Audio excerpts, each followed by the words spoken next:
Hi guys, my name's Barry and welcome back to the channel. I'm going to be doing a video today where we're going to try and figure out how to beat the It Follows demon. Are we calling it a demon? A sex demon? A STD? I don't know what you call it, but what we're going to do in this video is we're going to try and find a way to beat this demon once and for all. I previously done a video on how to beat the smile monster, and that got quite a few hits because one of the guys from the Film Theory channel on YouTube, who's a massive channel, he actually used my theory in his video and he actually liked the theory, which caused a lot of people to come to my channel, which I absolutely appreciate. So that's why today we're going to try and tackle the It Follows demon. Now, one of my first thoughts on trying to beat this STD demon is what happens if you actually had sex with the demon that's coming after you.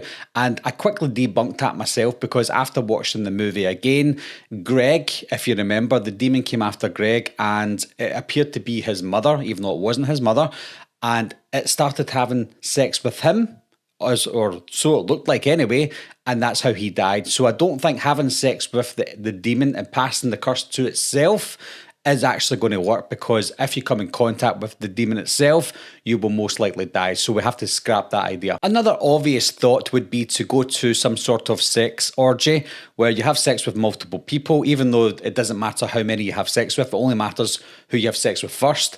And then that person will pass it on to another person in the orgy, and so on and so on and so on. They'll leave and maybe pass it on again. Now, that's good if you want to last a little bit longer on this earth, but there's no telling when it's going to come back round to you, because the demon will pick off person one by one by one. It'll probably do it in a fast way because you're not letting people know about the rules of this demon, so they won't know it's coming after them until it's too late, until eventually it comes back around to you. So you've always got it in your mind that even though you passed it on and they've passed it on, it's probably going to come back to you and you just don't know when. If you look back on the actual movie itself, at the end of the film, that's what they tried to do. She passed it on to him, he passed it on to people in the street, and they've probably passed it on as well. And they've walked away at the end of the movie, satisfied that it's not coming after them just for a while, but we know it's coming back because obviously there's a sequel. Keeping it within the realms of reality and affordability, you couldn't go to space.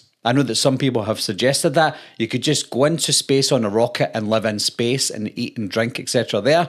Yes, you could probably do that, but that's unrealistic. You probably won't have the money to do that, or the time, or the resources and funds to do that. Also, there's no telling that the demon couldn't make its way to space. Maybe it can float in air. I know it probably would sink in water, which we'll talk about, but who's to say it wouldn't be able to make its way onto a plane, fly into space, smash through the glass of a plane, I don't know, and then just float slowly into outer space to get you. Obviously, that's probably never going to happen. So the space idea, let's just scrap that. Could you try killing the demon? Probably not. There's no way to tell if the demon can actually die. So there's no curse that was involved in the movie, which is good. I don't like to see these curses that can break the curse or chance, etc. I'm glad you can't do that. They tried to kill the demon at the end of It Follows by putting it into a swimming pool and electrocuting it. It obviously didn't work. So I can only assume from what we've seen that the demon can't die. So here's my idea, guys. It's not a foolproof idea,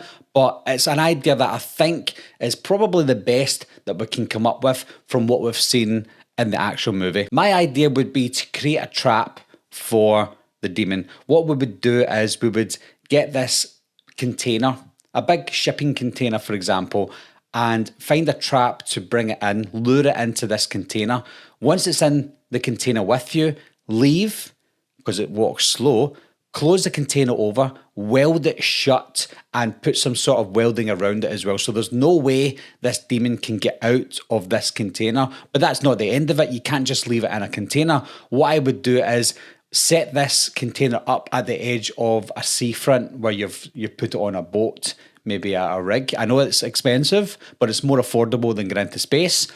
But put it on this container. Once you trap it in the container, take it out to the Mariana Trench and drop this container into the Mariana Trench. Now, the Mariana Trench is about 7 miles deep, I think. So this thing's just going to go 7 miles deep into the ocean, right onto the bottom of the ocean. So if by some miracle that the demon manages to find its way out of this container that's welded shut completely, then it's got 7 miles to try and get up from the Mariana Trench, which it probably can't do. I don't know if it can swim. Not anything can swim up from there unless you're a fish. But even if you are down there and you manage to get out of this container, you're going to disintegrate because of the pressure of the water. So I don't know how it's going to survive. If it does survive, how it's going to get up from there. If it can't die, it's probably just going to be stuck at the bottom of the ocean if it manages to get out of this container. So that's the best way I can think of. It's not going to make it officially die. It's still going to try and come after you, but you've got the knowledge that it can't get out from under that water because it's too deep and it's inside a welded shut container. And as far as I'm aware, there's no other way that this thing can manifest itself from one place to another by disappearing and reappearing. All it can do is appear as somebody else, but it's still the same thing. So it can't go from body to body because its body is itself, and that's it. So that's the only way I can think of beating the It Follows demon curse, STD, whatever you want to call it. But do you have a better idea, guys, or do you like my idea as well? Is there any plot holes in my idea that would maybe stop that from being a successful plan? Leave your ideas and comments down below, guys. Let me know what you think, and I'll talk to you soon. Meeting adjourned. I'll be right back. What are you waiting for, huh? Coming to get you, Barbara. Ever played Skin the Cat? Someone's in the